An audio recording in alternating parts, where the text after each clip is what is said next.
Gente linda, bienvenidos una vez más a este programa. David de Cierro les saluda y en compañía de una persona que ha estado con nosotros, que tenemos el honor y el privilegio de tenerlo, nuestra psicóloga Ana Patricia.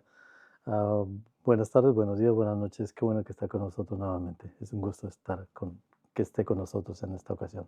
Igualmente para mí agradezco mucho la invitación porque es una oportunidad para edificación del reino de Dios y de nosotros o de usted como promotor y de las personas que lo necesiten.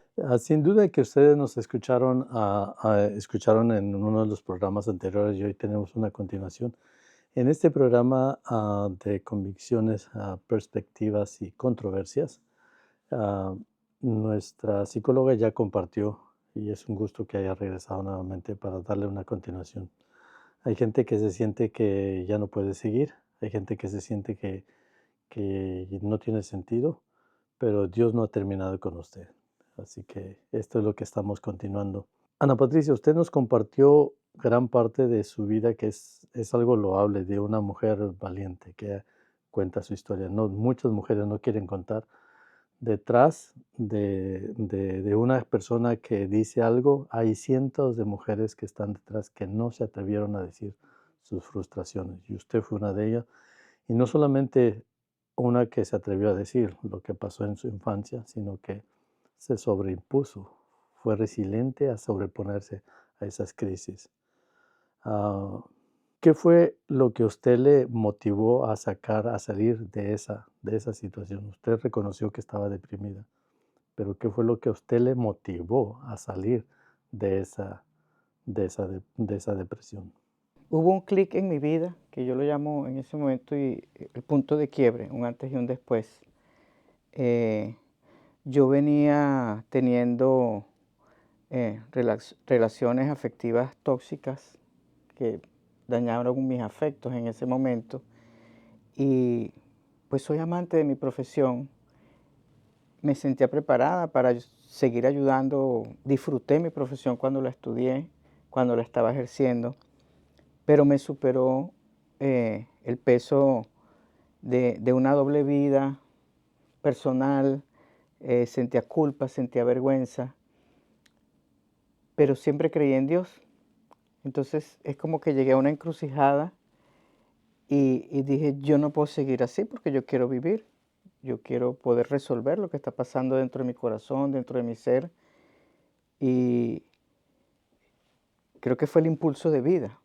Y por eso creo que no fui nada más yo, sino incluso hasta puedo decir las oraciones de mi mamá.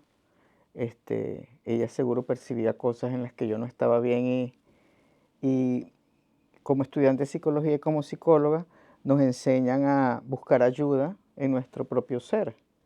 Entonces, nunca he dejado de entrenarme, nunca he dejado de buscar ayuda, tanto en la parte espiritual como en la parte emocional.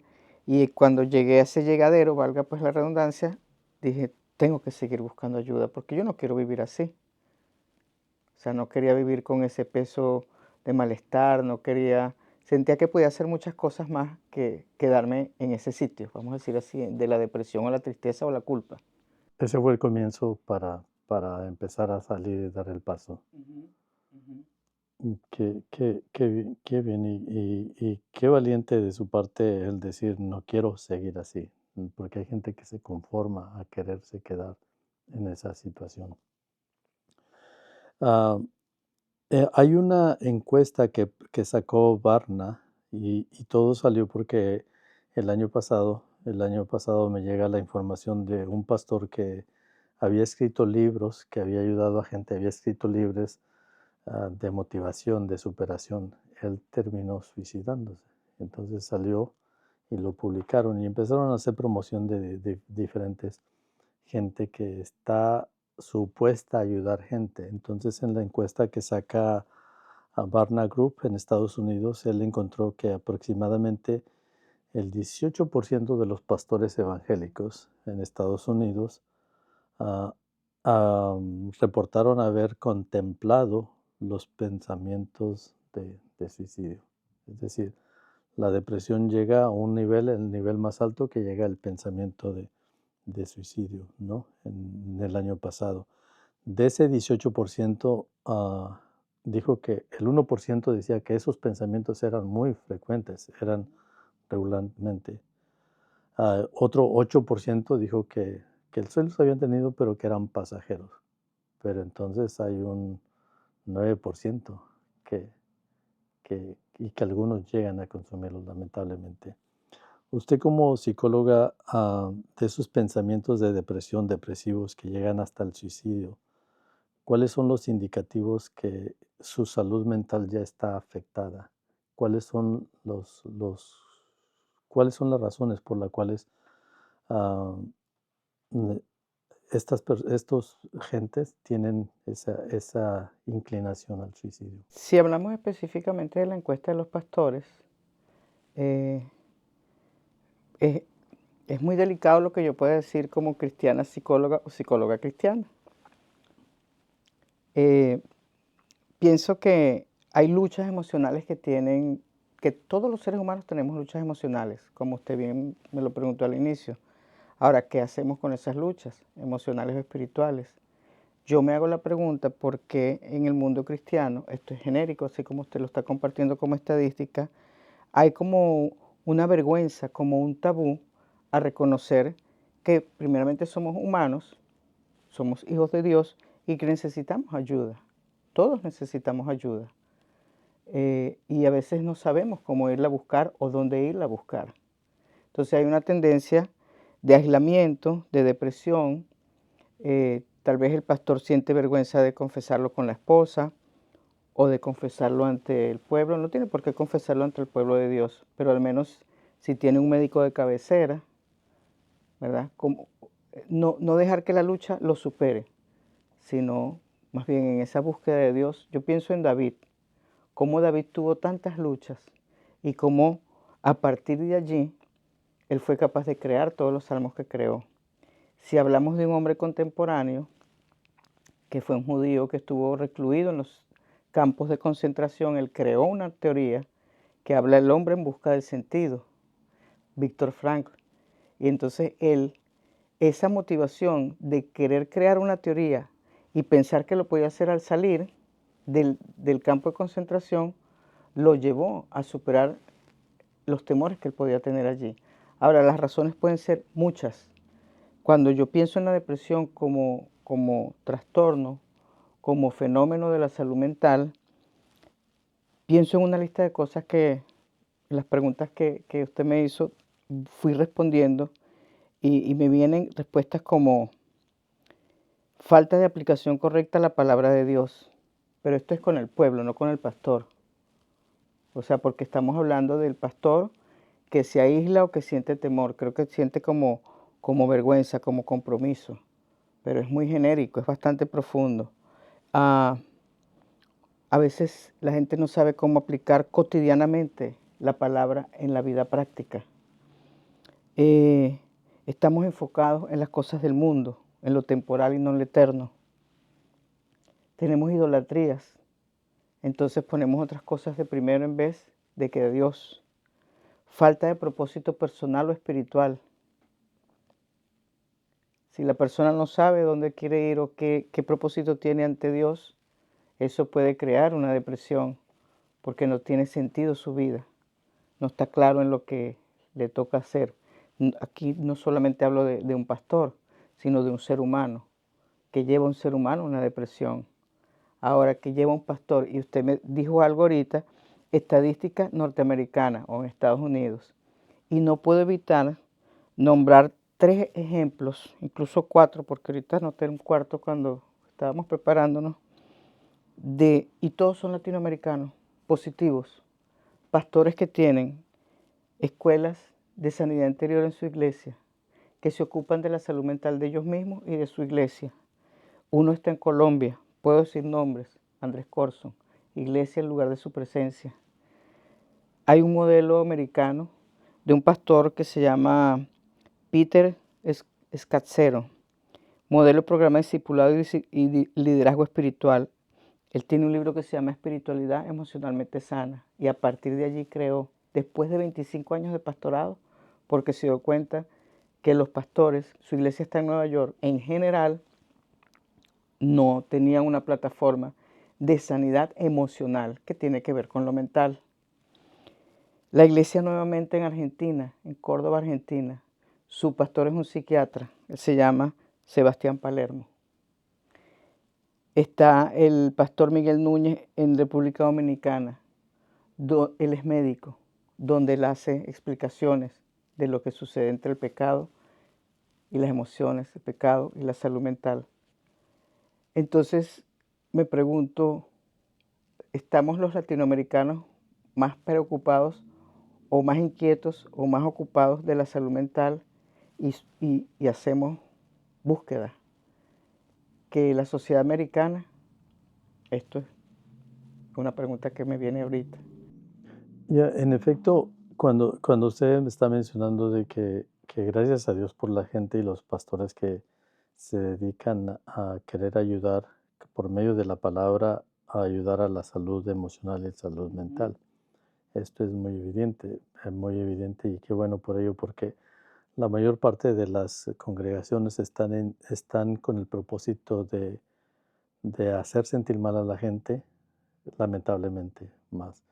Y aquellos que traen mensajes solo positivos los criticamos porque ya nomás hablan de un positivismo, de un materialismo, ah, mensajes que hablan acerca de la prosperidad, nada más. Entonces, dejando por tierra las emociones básicas. Entonces, hay ambos lados de donde las congregaciones me enseñan, este es tu pecado y te vas a ir al infierno, y es un mensaje mucho más de condenación, más que de sanidad y que de restauración. Jesucristo mismo en su mensaje cuando él principia, él dijo, él he venido para liberar a los cautivos. Él está mencionando para dar sanidad. Y es un mensaje muy diferente a los mensajes que tenemos en los días de hoy, de condena, de señalar, de acusar, de hacer sentir mal a los gentes. Y es notable ver que hay gente que puede percibir, predicadores que pueden percibir. Pero cuando usted mencionaba que hay unos que falta de propósito, cabe la posibilidad de que hay algunos que se llenan de propósitos, se llenan de bastantes cosas que no alcanzan a hacer uno, y como quien dice, de querer estar involucrados en tanto que los consume, se consumen a sí mismo. ¿Cabe esa posibilidad? Por supuesto. Y puedo decir que aprendí con mi suegra, que estaba dentro del medio del pastorado en Venezuela, donde ella me enseñó que habían diferentes ministerios. Entonces, si hablamos de los pastores y la palabra de Dios habla de diferentes ministerios, por ejemplo, nosotros se habla de apostolado, de maestro, Evangelistas, pastores, ajá, maestros. pero ahora entonces hay ministerio de pareja, ministerio de familia, ministerio de jóvenes, ministerio de niños, ministerio de hombres, ministerio de mujer. Eso lo había en la época de Cristo. Eso no está mal, porque a lo mejor la sociedad tiene un nivel de exigencia diferente que en aquella época, aunque esa es otra pregunta que me hago, hasta qué punto es diferente, ¿verdad? Y entonces eso hace que se disperse. Hay otras que se enfocan en la consejería, otros que se enfocan en la sanidad interior. Entonces yo creo que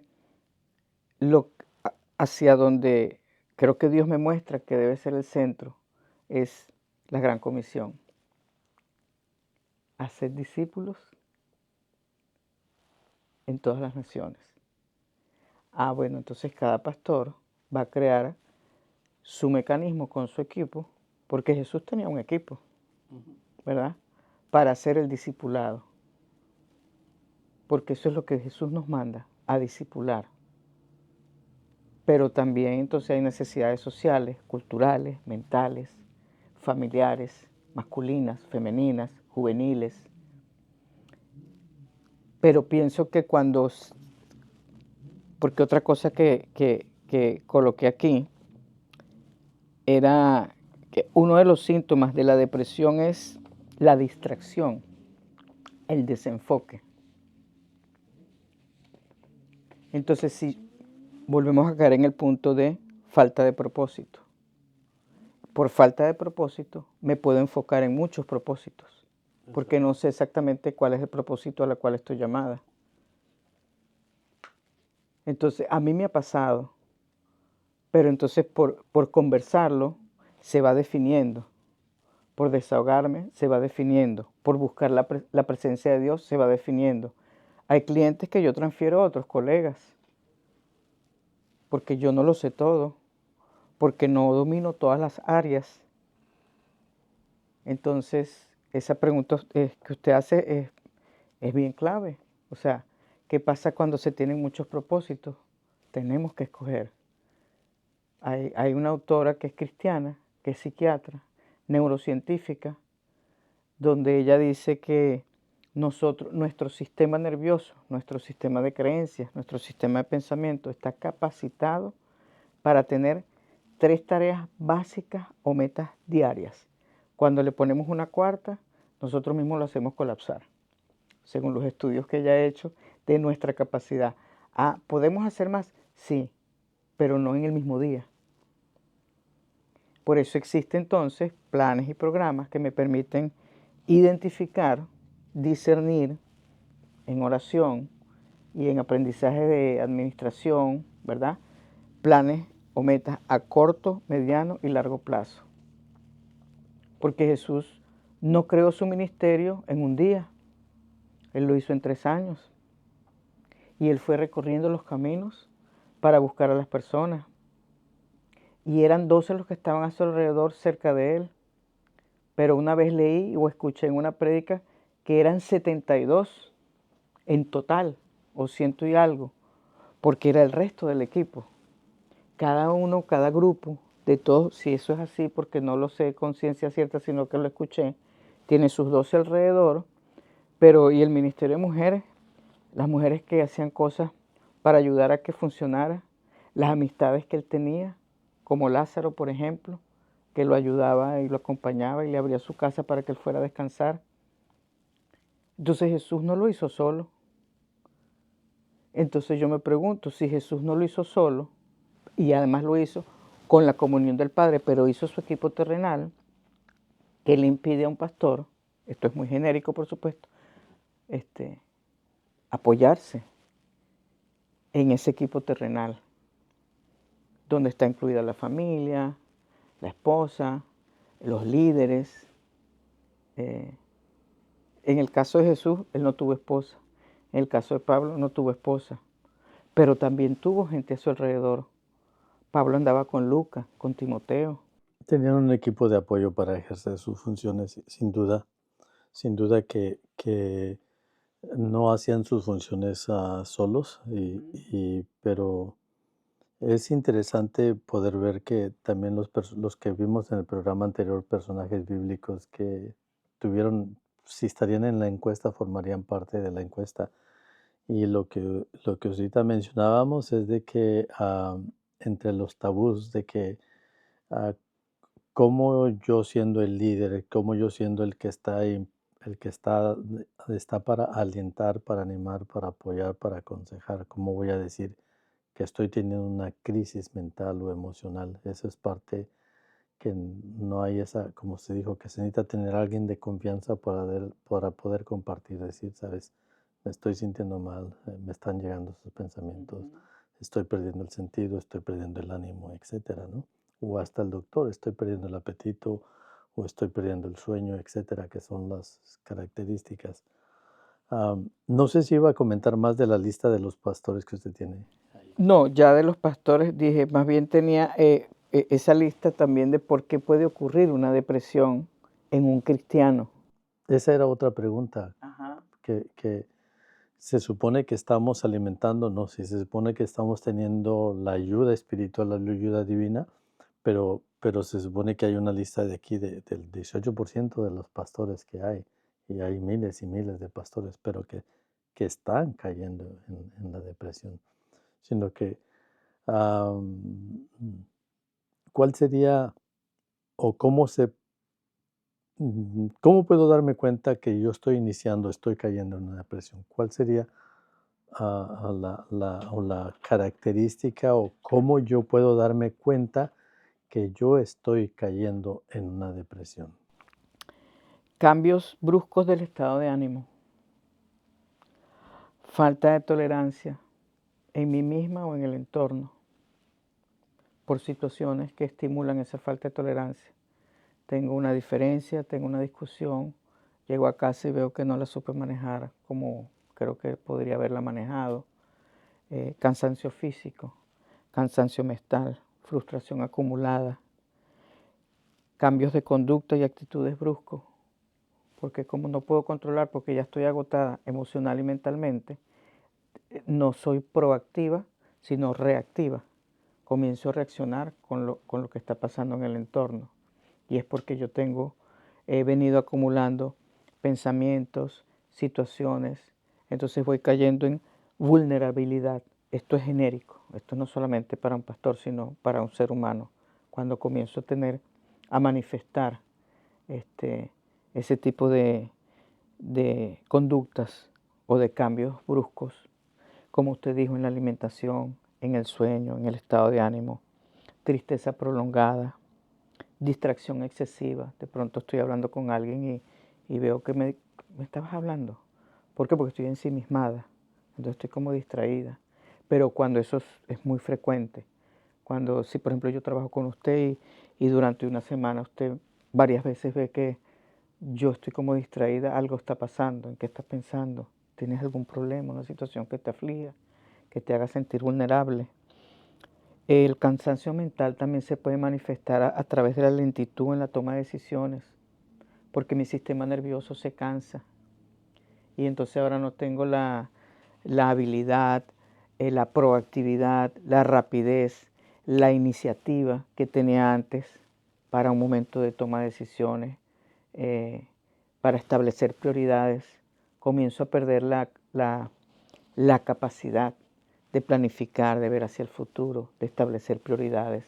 ¿Por qué? Porque estoy ensimismada con todo ese conjunto de síntomas o de manifestaciones. Yo puedo darme cuenta o por mí mismo o cuál sería el detonante para decir yo estoy deprimido. ¿Cómo puedo darme cuenta si yo tengo poco de cada cosa, pero no puedo aceptarlo? O la pregunta sería, ¿yo puedo aceptar que estoy deprimido o alguien tiene que hacérmelo ver? O yo, mi estado tan anímico que está tan abajo que lo considero que me da igual que todo lo que pasa, que el mundo ruede, que el mundo se acabe, que me da igual. ¿Cuál sería un detonante para decir que yo ya estoy en un estado crítico de depresivo? Una reacción dañina o un grito, una respuesta fea, negativa, cuando me exalto de pronto que alguien vea que no, escuchamos un ruido afuera y nos exaltamos mayormente de si lo haríamos de manera natural, cuando mi respuesta emocional es desbordada, es descontenida ante cualquier situación, porque ya antes la sabía manejar.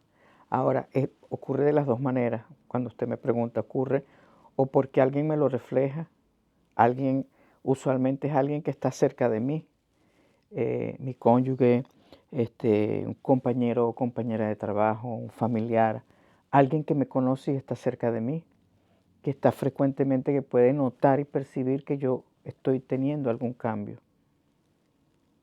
Y yo también me doy cuenta, la persona también se da cuenta. Lo que pasa es que una cosa es darme cuenta y otra cosa es reconocerlo. ¿Cuál es la diferencia? Yo creo que la madurez,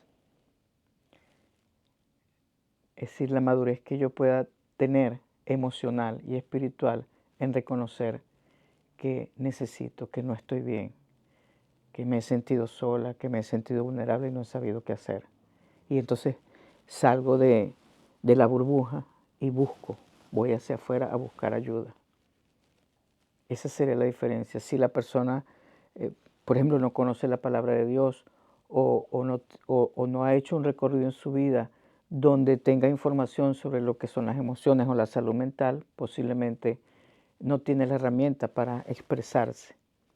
Por eso yo pienso que que Papá Dios nos pone alrededor de personas que saben más que nosotros y que nos pueden reflejar en un momento dado. Mira, te he visto últimamente de esta manera, hasta que yo pueda admitir que es así, no, que estoy diferente, que no me siento bien. Y yo creo que puede ser de que sí acepto que sí me estoy alterando, acepto que estoy durmiendo más o que estoy durmiendo menos, o acepto que estoy comiendo mucho o que ya no quiero comer.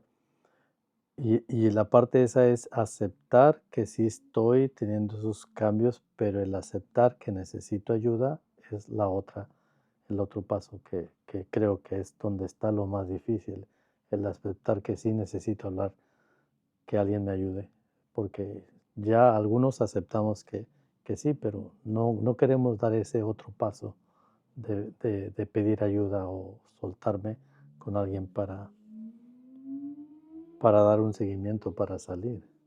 Hay una de las cosas que yo planteo en mi libro en el área, cuando hablo de la parte de psicóloga, cuando yo sugiero y propongo a las personas busquen ayuda, hablo de dos elementos, hablo de tres elementos, de la esperanza, de la fe y de la conciencia, o sea, del miedo, el miedo que nos da que alguien más sepa.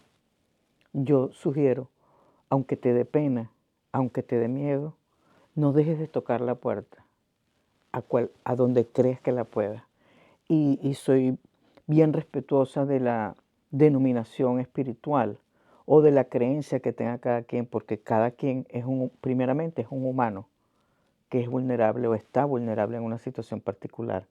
Entonces yo ahí digo, busca un pastor, un sacerdote, un amigo, un compañero de trabajo, un médico, si es el caso que puedes ir al médico, sea un médico genérico, internista, sea un médico de familia, sea incluso un médico naturista, porque la gente le tiene miedo un poco y a veces pienso que es por falta de conocimiento o porque por el tabú que hay cuando nombras la palabra psiquiatra o psicólogo. Entonces a mí me llama la atención que, por ejemplo, este pastor de Argentina, él es psiquiatra. Yo no sé qué fue primero. Yo me formé en el modelo que hoy en día aplico con un pastor que es psiquiatra. Y primero se hizo médico, después sexólogo, después psiquiatra y creo que después pastor. Porque no sé si fue que lo ordenaron o después estudió teología. Esos detalles no lo sé. Hoy en día tiene más de 80 años, no sé si está ejerciendo el pastorado, pero si lo buscamos en Google y buscamos, tiene un programa de radio, ya no hace terapias como las hacía antes, pero sigue difundiendo el mensaje de Cristo y de ayuda emocional y espiritual en la radio, en Venezuela, en la capital de Venezuela, por ejemplo. Entonces, este pastor de Argentina me llamó mucho la atención en meses pasados, porque me encontré con una entrevista de Marcos Barrientos, que es un adorador, entrevistándolo a él, porque parece ser que Marcos Barrientos atravesó una crisis personal, mental, emocional y existencial, y entonces aprovechó de conectar las dos cosas. O sea, preguntarle cómo haces tú como pastor, cómo haces tú como psiquiatra, cómo manejas la salud mental. Yo no sabía que yo podía atravesar una crisis emocional mental porque pues yo conozco la palabra de Dios y soy evangelista, soy adorador, Entonces, pero me gustó mucho porque él se mostró humilde. En este caso, Marco Barriento aceptando su... Y así he visto otros que digo que sí me parecen porque con eso es que yo trabajo, entonces consigo, por ejemplo, está el otro ministerio, que es un ministerio latinoamericano, iberoamericano, que ahorita su presidente o vicepresidente es el pastor Sixto Porras. Él es de Nicaragua, pero vive ahorita en Florida. Primero era de un americano llamado Dobson, que murió hace poco, creo. James Dobson. Enfoque a la familia. Enfoque a la familia. Y ellos tienen toda una plataforma que yo admiro mucho y respeto mucho y la sigo y le envío videos a mis pacientes y prédicas para que puedan unir las entrevistas que él hace con respecto al tema, más las prédicas con palabra de Dios, con respecto al tema, a la depresión, a la ansiedad, a la bipolaridad, a las relaciones matrimoniales. O sea, es un asunto educativo también, formativo, de que mi corazón se abra a través de la palabra, o si empiezo por otra vía, hasta llegar a la palabra. En el caso de los que somos creyentes, pues. Pero sí es interesante de ver que este tipo de personas que, como usted menciona, la crisis de Marcos Barrientos, que él selecciona una serie de alabanzas y cantos que son muy reconfortantes y ayudan bastante al alma y al espíritu, pero vienen de ese cuadro que empieza es decir, la situación y la crisis que algunas gentes están viviendo puede ser hasta el comienzo de una nueva transformación, pero si decidimos quedarnos ahí, nos vamos a quedar ahí. Lo que mencionábamos, David escribió los salmos que él decía: estoy en el pozo de la desesperación, estoy en esta angustia, y lo expresa, como en el caso de este personaje que escribe el libro cuando está en la persecución y está encarcelado por los nazis, y que es cuando él escribe eso, que entonces a veces la vida parece ser que no tiene sentido, pero que puede ser el detonante para levantarse y salir resiliente con una nueva visión, con una nueva postura. Ana Patricia, usted en su rol profesional, clínicamente, que ha tratado gente con depresión, ¿ha encontrado con situaciones donde se mezcla la parte, aspectos espirituales, con algún paciente o con algún colega? Es decir, ¿cómo le hace para detectar si este problema es un problema emocional o es un problema espiritual? ¿Hay alguna parte o usted puede distinguir esa área de que hay personas que decir, usted dijo que refiere a otras personas, pero es clínicamente? Y en la parte espiritual usted dice que los manda pastores. ¿Usted percibe que es más un área más espiritual? O sea, ¿es un ataque espiritual o es algo clínico, emocional, mental? ¿Hay alguna forma que usted puede detectar porque puede confundirse? Un ataque de epilepsia puede ser una cuestión biológica o una cuestión emocional, o puede ser una cuestión espiritual. En el escenario para poder discernirlo. Definitivamente. Sí, primer punto, hay que estar en el escenario.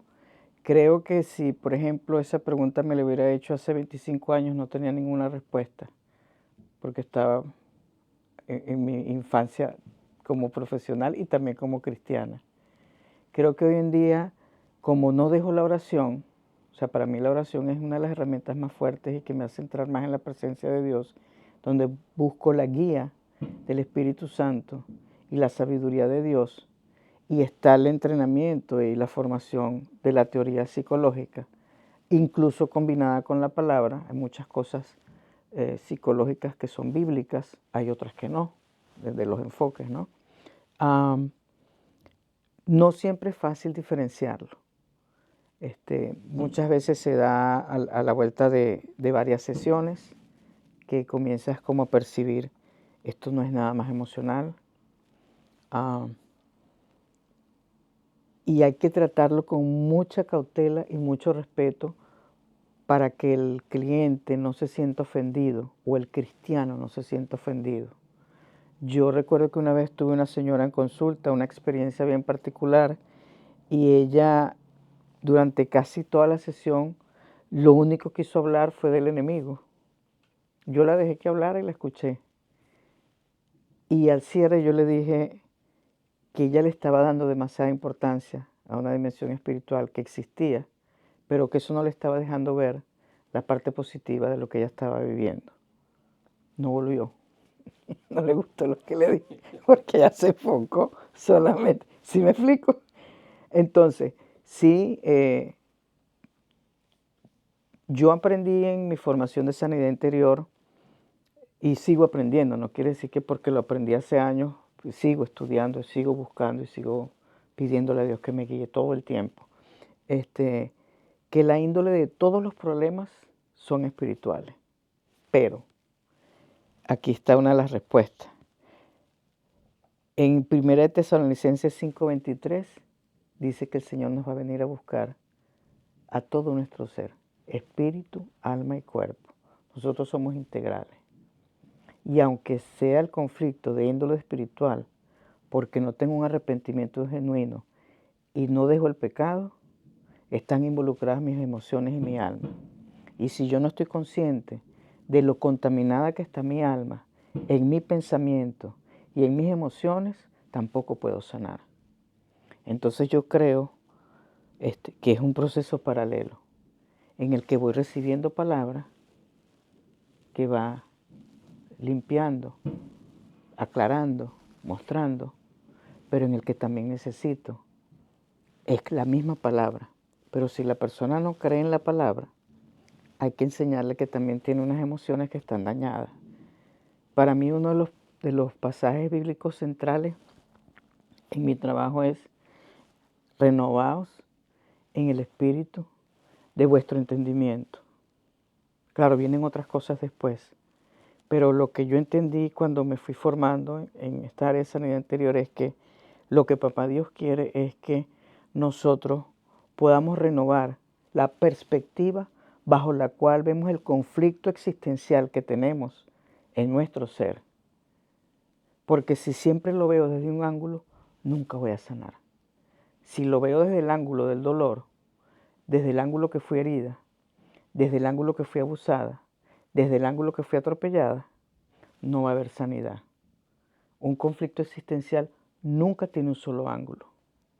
Además, Dios es un Dios de oportunidades. Dios es un Dios de alternativas.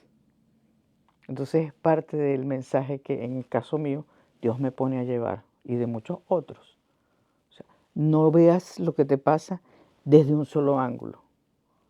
Porque si Jesús dice cuántas veces tenemos que perdonar, que en realidad es un símbolo numérico, 70 veces 7, podemos multiplicarlo y no sabemos cuánto da el resultado, pero eso no es lo que Él está diciendo en ese momento. Él lo que te está diciendo es que tienes alternativas, que tienes caminos, pero que el perdón siempre tiene que estar. Y una de las causas de la depresión es también espiritualmente la falta de perdón. Así que entonces está mancomunada la parte espiritual con la parte emocional. La parte emocional es una cosa que no se puede desligar. Sin embargo, también dijéramos, sectores del área cristianismo, del cristianismo que una enfermedad física es atribuida a un ente espiritual. Una enfermedad emocional es atribuida a un ente espiritual. Y inclusive a acciones muy, muy, muy hirientes y más. Es como decir, por decirlo así, le echan la culpa al diablo. No se admite que son situaciones propias. Entonces se sataniza acciones, situaciones, malestares, enfermedades, como diciendo, no es mi culpa, fue el diablo que me atacó. Es también una parte como que por otro lado es no admitir que yo tengo problemas, que estoy actuando de ciertas formas, no por mi conciencia o mi voluntad, sino es porque una influencia externa me hizo cometer esta falta, este daño. Y entonces existe el otro extremo, de donde todo se le echa la culpa a la fuente espiritual y no a decisiones propias. Pero usted ha tocado unos puntos muy importantes en que nos cerramos a no quererlo ver desde otros puntos de vista y nos enfocamos nada más a la parte negativa, a la parte que, para, como quien dice, no aceptar nuestra responsabilidad o a sentirnos los víctimas de me hirieron, me hicieron daño, es que están abusando de mí, ah, como detalles como esos, El diablo no actúa sin el permiso de Dios, ¿cierto? por un lado. Por otro lado, si yo tengo puertas abiertas y estoy haciendo algo que está en contra de la voluntad de Dios, yo voy a recibir el ataque. Pero si yo estoy haciendo las cosas a la manera de Dios, no debería tener ataques. Y si considero que lo que sucede es un ataque, no voy a ser atacada directamente, porque puedo ver que hay una influencia espiritual, como dice la palabra, la lucha no es contra carne ni sangre, sino contra potestades y huestes espirituales. ¿Quién puso las huestes? Dios. ¿Quién puso los gobernadores de las regiones celestes? Dios. Entonces, ¿cuál es mi eslabón? ¿Cuál es mi concupiscencia? Que yo estoy recibiendo una influencia negativa de la dimensión espiritual. Entonces, bueno, están las disciplinas espirituales también, como el ayuno, la vigilia, la oración, ¿verdad? Que me permiten hacer una conexión donde yo voy a tener allí el discernimiento de lo que pueda estar pasando. Pero yo tengo que preguntarme, si yo estoy recibiendo una influencia negativa, ¿qué estoy dejando yo de hacer? ¿O qué estoy haciendo incorrectamente? ¿Por qué? Porque el entra es por la debilidad. Sí, y como dijo usted, mientras que nosotros seamos personas llenas de odio, llenas de resentimiento, llenas de rencor, llenas de falta de perdón, entonces esa es una emoción mental personal que le estoy dando abierta la puerta a la ente espiritual para que venga más esos sentimientos y esa actitud de permitir al adversario poder tomar esa influencia, ya sea emocional o interna o posesiva, lo que haya sido, lo que sea para influenciar a las personas. Y hay gente que se dedica en el área espiritual donde oran y hacen ese tipo de exorcismo a sacar el espíritu del espíritu de derrota, el espíritu de enfermedad, el espíritu de muerte. Y, pero hay otros en que es como dice usted, si perdonáramos sería fácil, seríamos mucho más fácil para empezar la sanidad y salir de ese estado deprimente si perdonáramos, ¿no?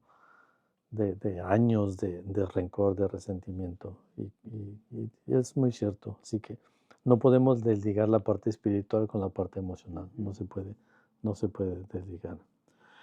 Y ya pasando a una cuestión más práctica, ¿cuál sería la forma práctica de tratar la depresión? Cuando la persona es muy notable, un cuadro de depresión y la persona no quiere admitirlo, pero ¿cómo sería la forma de tratar? Una es, si yo estoy notando que un amigo mío, mi pareja, mis hijos, mi hija, porque en este caso, yo en esta semana he recibido 2 casos de jóvenes de 17 años, bueno, en realidad han sido 3, pero 2 jóvenes de 17 años y una mujer de 40 años en esta semana. Y si sigo recordando, van a ser más. Van a ser más pero lo que me llamó la atención era de que 2 jóvenes de 17 años. En esta semana recibo las llamadas de pedir oración ellos porque tienen ese pensamiento, tienen esa intención y entonces están internados hasta el momento. ¿Cómo yo puedo acercarme a alguien así? ¿O cuáles serían unos pasos para ayudar a esa persona o a los familiares de esa persona? ¿Qué puedo hacer? Primero hay que saber qué fue la causa que los llevó a estar internados. Hoy en día, por ejemplo, con el nivel de adolescencia, es muy delicado todo lo que está ocurriendo porque hay muchísimos tipos de juegos, de estos juegos de las redes, que tienen mucha simbología satánica, mucha simbología para controlar la mente de un joven. Si el joven, por estar joven, no tiene clara su identidad espiritual en Cristo, en caso que se fuera cristiano, si no lo es, entonces tenemos que ver cómo hacemos para poderlo rescatar a ese joven junto con la familia, apoyar a la familia, enseñarle principios básicos de sanidad, enseñarle principios básicos de la palabra, del pecado, de lo que significa la liberación, de lo que significa conectarme con una dimensión negativa al dejar puertas abiertas.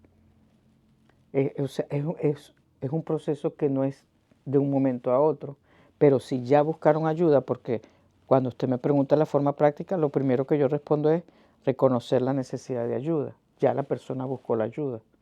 Ahora nosotros necesitamos evaluar qué estaba rodeando a la persona en el momento que cayó en esa crisis.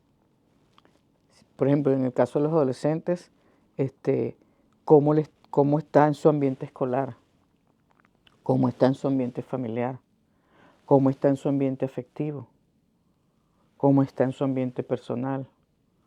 A la edad de 17 años pueden ocurrir un montón de crisis donde la índole es crisis de identidad en cuanto al género, a la sexualidad, porque no hay educación en esa área. Y eso genera unas crisis profundas. Y eso genera pánico, genera temor, genera aprensión, porque el joven no sabe y puede tener culpas por tener deseos sexuales y no están conducidos, no están encaminados. Los padres no saben cómo hacer. Entonces el niño se va. Hoy en día existe esto del bullying en los colegios. Dicen que, bueno, desde nuestra época también existía, pero parece que se manejaba diferente, no es que no existía, ¿verdad? Entonces, yo no puedo ayudar, ¿verdad? Si no conozco cómo llegó la persona a ese punto. Entonces necesitamos saber un poco de la historia personal de esa persona que está pidiendo ayuda. ¿Desde cuándo estás así? ¿Qué crees tú que le...? Porque cuando usted me colocaba una de las preguntas, ¿qué puede detonar una depresión? Un diagnóstico de enfermedad, pérdidas de un ser querido, pérdidas del trabajo, largo tiempo haciendo despropósito. Se me ocurrió esa palabra, yo no la uso. O sea, una persona que está conectada desde hace mucho tiempo en su vida haciendo lo que no le gusta, haciéndolo para lo cual no está llamado, porque ni siquiera sabe para lo cual está llamado. Entonces está en un ambiente hostil porque su corazón, su espíritu, su alma no está conectado con el llamado que tiene que hacer. Entonces no sabe lo que tiene, pero va acumulando la tristeza. No, pero si yo soy bueno para esto, porque tengo que hacer esto otro. No me gusta, ya no puedo más, ya lo hice por 10 años, ahora quiero hacer lo que me gusta. Entonces es ayudarlo a que descubra lo que le gusta. Falta de propósito y de sentido de vida. Entonces esa persona de 40 años, por ejemplo, es chequear cuándo comenzó tu malestar, qué crees tú que lo produjo, cómo están sus relaciones afectivas, cómo están sus relaciones con su familia, si tiene hijos, cómo están las relaciones con sus hijos. ¿Por qué? Bueno, porque nosotros somos multidimensionales. Nosotros ejercemos más de un rol, porque pertenecemos a un sistema laboral, pertenecemos a un sistema social, pertenecemos a un sistema familiar. Y alguno de esos sistemas puede generar una crisis en mí y yo no sé cómo manejarla. Sé que no me siento bien. Entonces, el mejor coach de la historia es Jesús, porque él siempre preguntaba después que le preguntaban. Y el coaching es una de las herramientas que usa. Es hacer, y en psicología cuando lo estudiamos se llama técnica socrática, porque Sócrates hacía preguntas y preguntas y preguntas. Entonces yo tengo que preguntar, porque no puedo adivinar, esa no es la idea de que yo voy a adivinar, yo creo que es esto por esto. Yo puedo interpretar, yo puedo creerlo, pero más que creer o imaginarme, es validarlo con la persona. Y por eso muchas veces no es suficiente una sesión o una sola entrevista, porque necesitamos información para hacer deducciones, para hacer sugerencias, para... Fíjese, Ana Patricia, yo creo que es tan amplio este criterio que estos aspectos y esta problemática que en nuestra sociedad, en este tiempo actual, esta generación, no sé ni cómo se le llama a la generación esta ya, porque ya va generación Z y generación de cristal y no sé qué, pero estamos viendo un patrón de conducta que está afectando muchas familias que son nuestros jóvenes y nuestros adolescentes. Yo he casado personas que cuando eran jóvenes, ellos se la pasaban 3 o 4 horas jugando los juegos, los games electrónicamente. Los he casado, tienen trabajos y nada más regresan a su casa y se van a hacer sus juegos.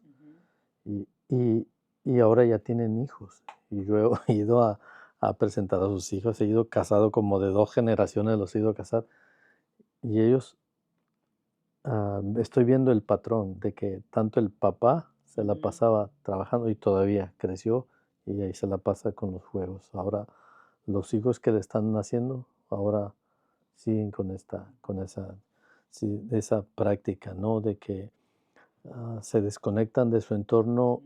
y su mundo es ellos. Yo creo que a futuro necesitaríamos un programa aparte para sacar esa área de cómo tratar a la gente y para presentarle la ayuda a la gente, Ujú. darles alguna forma, porque es un cuadro muy crítico, porque inclusive de los cuadros que menciono, que he mencionado de que el muchacho se quiso suicidar, Ujú. se quiso cortar las venas con un cuchillo y tuvieron que ir y ahora está en el hospital.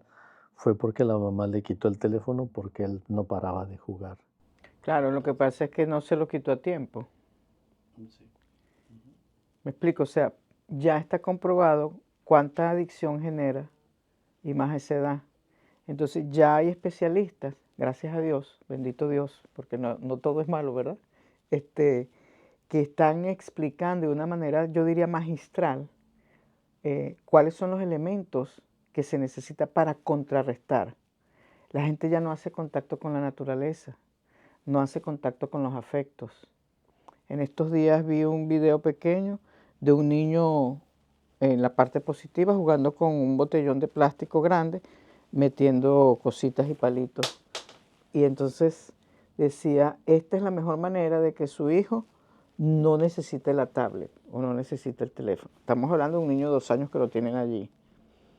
Y las mamás luchan, pero yo recuerdo a mi hermana menor que yo la tomo como ejemplo inclusive, porque mi sobrino, que ahora tiene 25 años, o 26, creo que acaba de cumplir en diciembre, le dijo, mami, cuando tenía 5 o 6 años, pero es que en mi colegio todo el mundo ve Power Rangers. Bueno, eso es en el colegio, en la casa no se ve Power Rangers.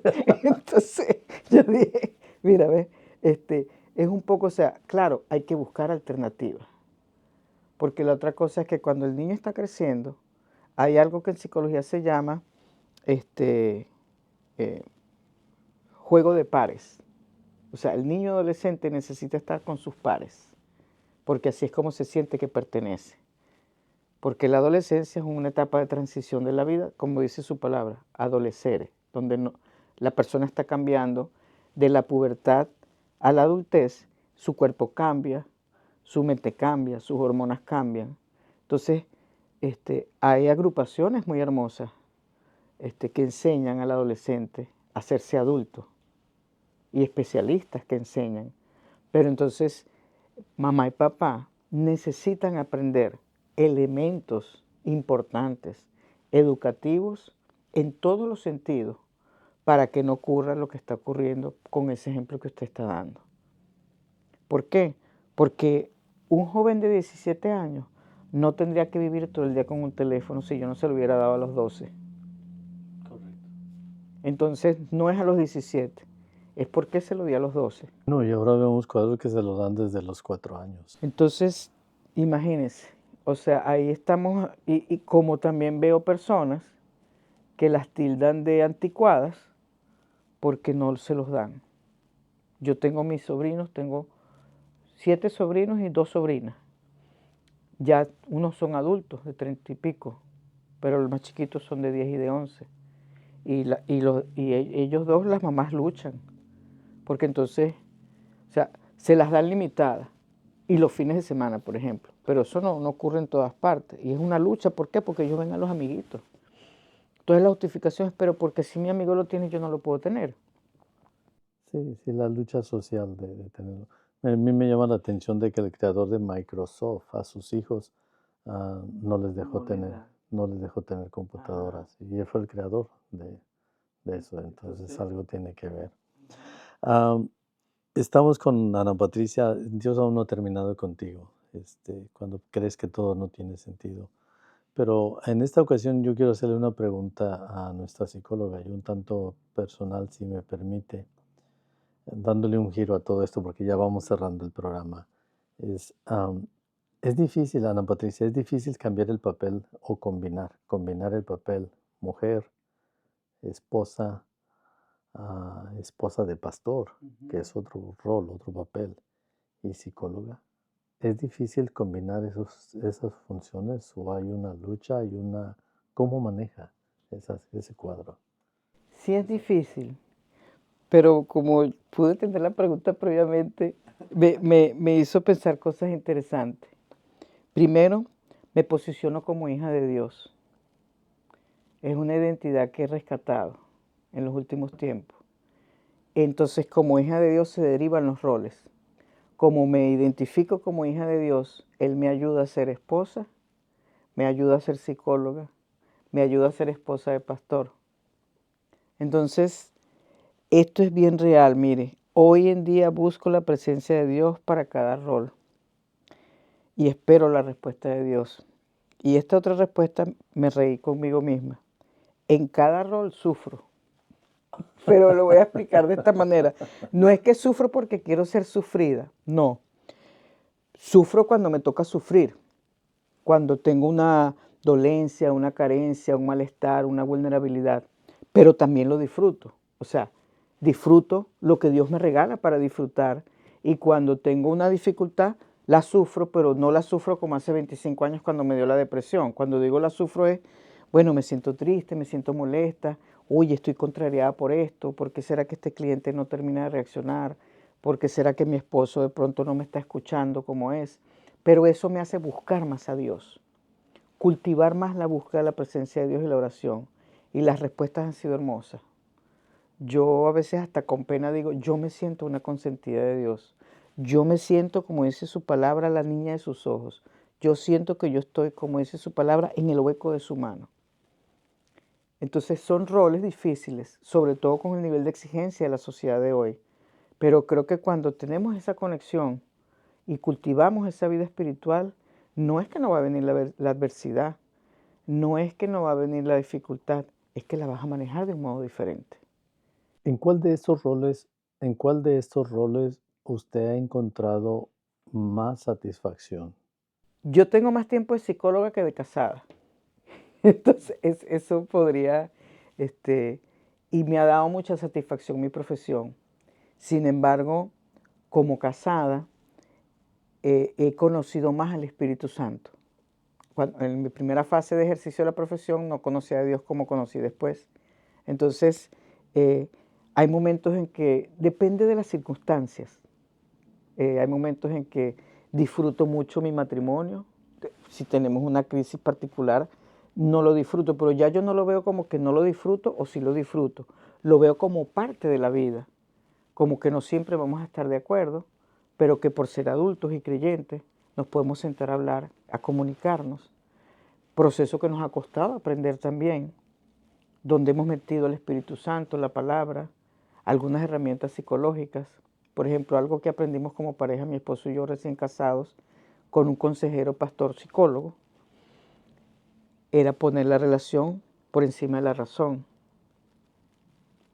Y Dios me ha mostrado cuando trato parejas que los dos tenemos la razón. ¿Por qué? Bueno, porque mis razones son válidas y las de él también.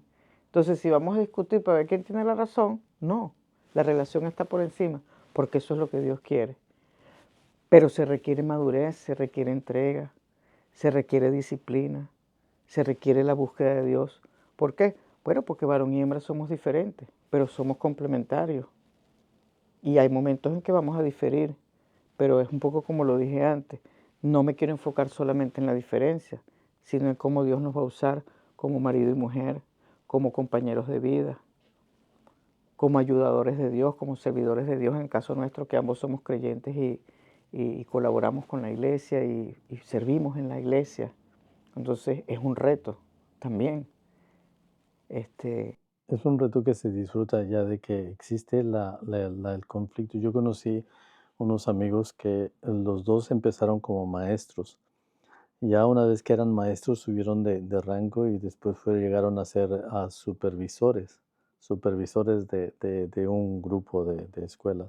Después llegaron a ser, bueno, después llegaron a ser los directores de una escuela, después fueron supervisores y bueno, y había un conflicto entre ambos y son bien lindos y son amigos y que ambos de ellos am, empezaron a tener un conflicto profesional de esa parte, pero siguen juntos. Y entonces, me hacía yo la pregunta a esposa de pastor, el rol de esposa de pastor, el pastor un trabajo profesional, la psicóloga un trabajo profesional. Ujú.